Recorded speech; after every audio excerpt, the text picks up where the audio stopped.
What is poppin', my good peeps, here on the Mac the Movie Guy channel? I need like an intro. Yeah, so I watched another movie today, and it's another Netflix original, and it's another Netflix original that has once again disappointed me. To be fair, I don't think it's disappointed everyone. This isn't like Interceptor, where pretty much everybody was like, nah. So maybe you like this. I didn't. So we're going to talk about Spiderhead. I guess it's based on like a short story or something, and Spiderhead. I don't know. It explained it in the beginning when it was like based on the escape from Spiderhead, or it's still a dumb name. Like it still doesn't make any sense. The film never really makes it make sense. It's just kind of like okay, so it's the name of the place, but why? But why is it the name of the place? Anyway, I'm a blind film critic, so I guess I didn't get to see the sexual content and some violence that's in this film. I don't know. I didn't feel like I missed much. The audio description was solid, so, and again, I wasn't like deeply invested, so I wasn't like, ooh, I wish I could see that. That would be great.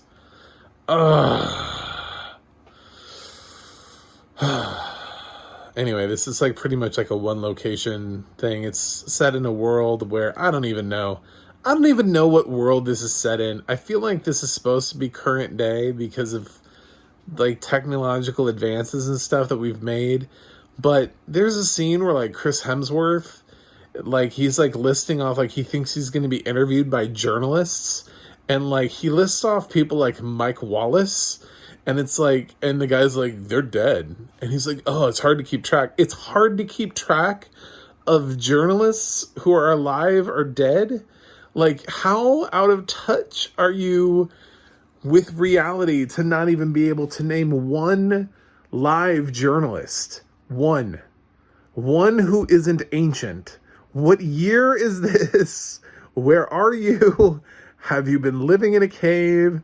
Chris Hemsworth isn't even old enough to be relating to those people as being like his, he's like Marley Schaefer, and it's like, God, what, like, who are you pulling that out for? Were you originally supposed to be cast as like Bryan Cranston, and then they were like, no, Chris Hemsworth isn't busy, and he's been doing Netflix films, so let's bring Chris Hemsworth in here. Fun fact, Chris Hemsworth was a producer on Interceptor, so he's right up Netflix's ass. He's living up there ever since what is it, Extraction?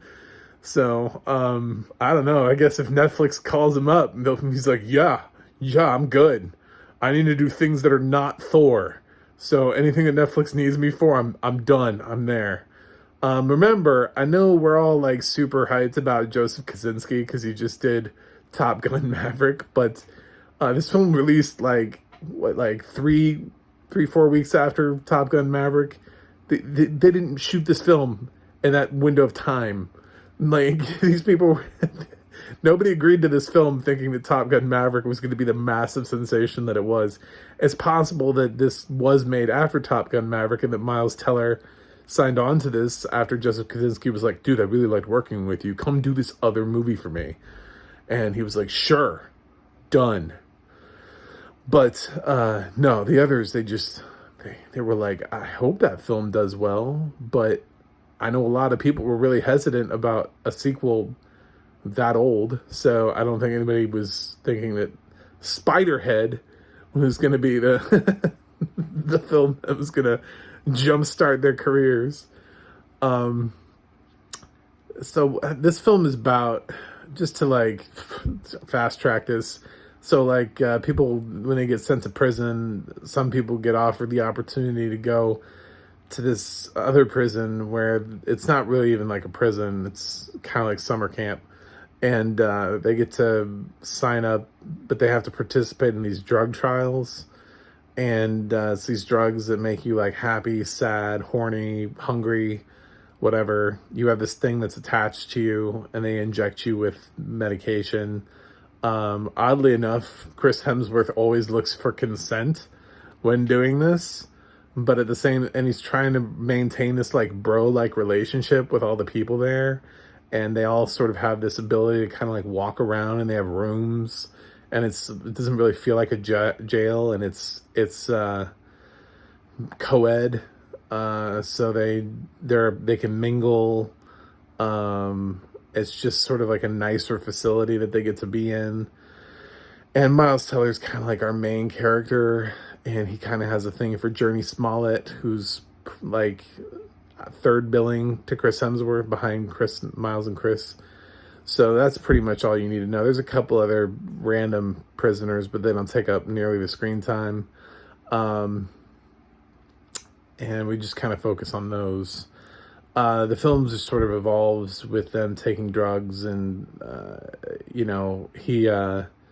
first they test out this like horny drug on Miles and two other random females, and who like they're not sexually attracted to each other, but then they get injected with this drug, and suddenly they're humping like rabbits, and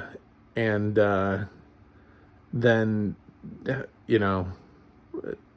there's like a guy that like can't stop eating food, and it's this whole thing, but it slowly just sort of spirals, and Miles Teller sort of starts realizing that all is not well. But at the same time, we get to see Miles' backstory, and I mean, don't forget, it's not like these people were kidnapped. They're not being paid like $1 million to do this. These people were given a jail sentence, and they were given an opportunity to do this. So if you're given an opportunity to do jail or something, the or something is probably going to be just as shitty as jail. And it's not going to be like, okay, so you have two options. You have jail, or you're going to get to be on the next season of The Kardashians on Hulu. Which one do you want to be on? And people are like, ooh, jail or a reality show? I don't know. Jail? I don't know. I'm going to go with jail. Like, no, this is, they think that they're going to live in this posh world, but of course it's going to suck. Of course it's shitty. Of course it's nefarious. Just because you put some handsome guy that we're used to seeing play nice guys in the role that's obviously the bad guy, and he's monitoring bad guys, doesn't mean that shit isn't going to happen. Like nothing in this film surprised me. I wasn't like, oh, there's a plot. Whoa, he's uncovered something. Surprise. Twists.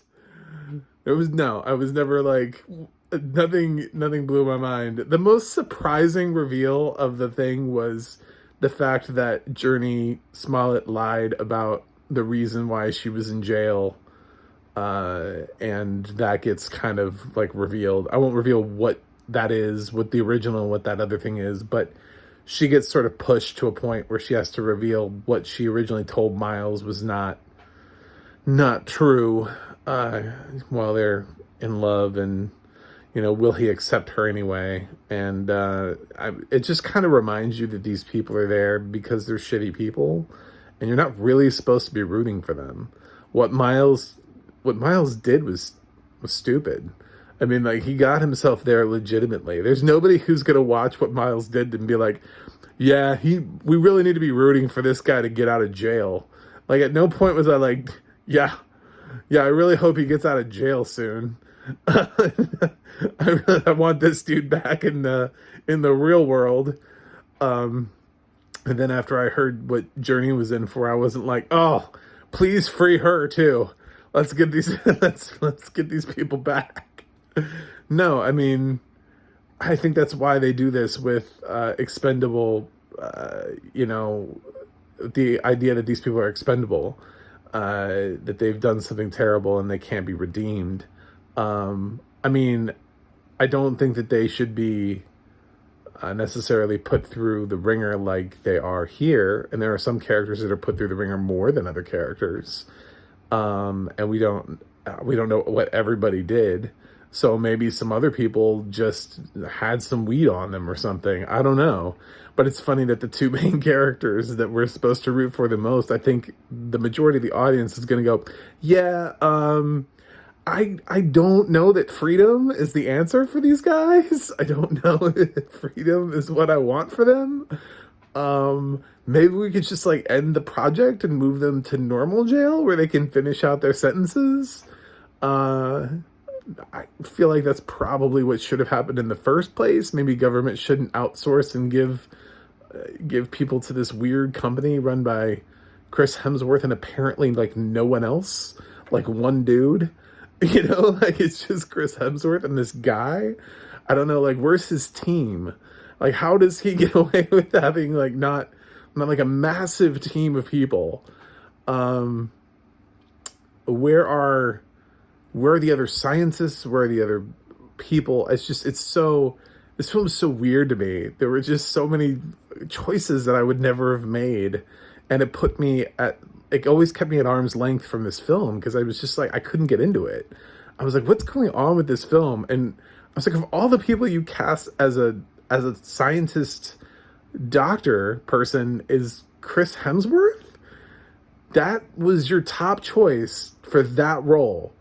Was it solely based on star power, or because he doesn't need to be cute? He's not a romantic lead at all. Like there's nothing about him. His character is maybe occasionally funny.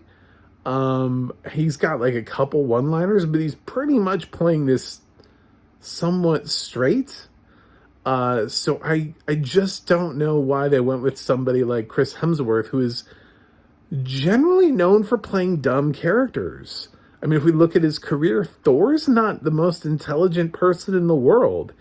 And if you like jump into like Ghostbusters, the Ghostbusters reboot that everybody tried to forget about, his character was stupid. I mean, Chris Hemsworth works best when he's not playing people who are bright. So I know why this role appealed to him, because he was like, somebody wants me to be smart? Okay, done. Let's do it.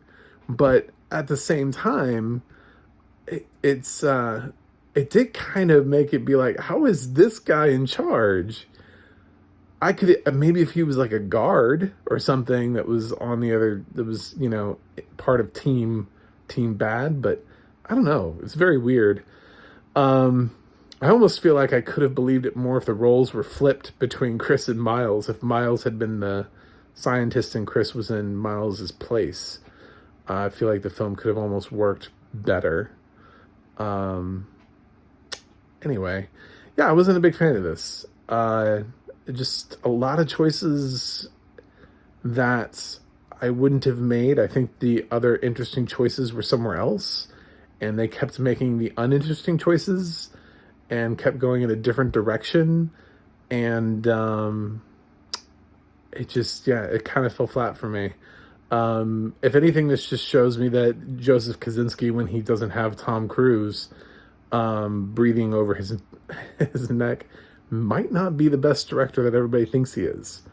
I think Tom Cruise puts out good products, but I saw Oblivion. I didn't like it. And now we're in this film, and I haven't seen Top Gun Maverick yet. I mean, I've heard people are talking about it for Best Picture, so I'm assuming it's like mind-blowing. But this is not really a good case for Joseph Kosinski as like the next Christopher Nolan or Steven Spielberg or something. So this just didn't work. So I thought the audio description was fine. It did exactly what it was supposed to do. All of the failings have to do with the script, the silliness of it, the title, just sort of the lack of everything. It even kind of doesn't really know what genre it wants to be. It kind of is every genre. At times it's a comedy, at times it has its horror moments, at times it's a thriller, at times it's an action film. It keeps moving through genres, and it doesn't really have a good balance to it. It just, the whole thing was very off-putting. Better than Interceptor, definitely. We have moved up in the world from Interceptor, but nothing that I would recommend to anybody. So, with all that in mind, it's time to give a grade to the good old Spiderhead. That's such a ridiculous name. I don't care if that was the original story. You know, a lot of things are the original story. You know, I thought All You Need Is Kill is actually a cool name for a film, and then they went with Edge of Tomorrow, and then they were like, no, that's too boring. People didn't like it, and we have to come up with a new. So, like, when it came out on video, they had that, what was it, Live, Die, Repeat, or something? Kill, Die, Live, Die, Repeat. Became the name for Edge of Tomorrow to confuse the hell out of everybody. They should have just stuck with All You Need Is Kill. The first name, the original name, back when they were first making it. Just stick with that. That was fun. Edge of Tomorrow was just generic. And then Live, Die, Repeat was unnecessary. So Spiderhead is like one of those titles where it's like, you know, the other film found 3 titles for the same project that were all completely different. But you just saw the word Spiderhead and you were like, ooh, that sounds cool. Let's go with that. Has nothing, no real relevance to the content or the plot of the story, but we're going to stick with it anyway. I'm going to give Spiderhead a D+. I don't really care. Maybe Top Gun Maverick, when I watch it, is going to get an A. Maybe Joseph Kosinski, maybe I'm going to come back and be like, wow. So what we need to do is give Joseph Kosinski planes, and he's great with that. I don't know, but this doesn't work. It didn't work for me. It might work for you. I've seen a couple critics who are like, oh my God, this movie is amazing. I now question those critics, but that's just the differences between people. So let me know what you think in the comments. Don't forget to like and subscribe. You can visit my website, macthemovieguy.com, for more reviews. And the audio description project will let you know what has audio description and where to find it. And the ADNA, the ADNA.org, will let you know what people have described or who is describing what. It's user uploaded, so if you have any information you want to send it in, get some info up there. That's it for me right now.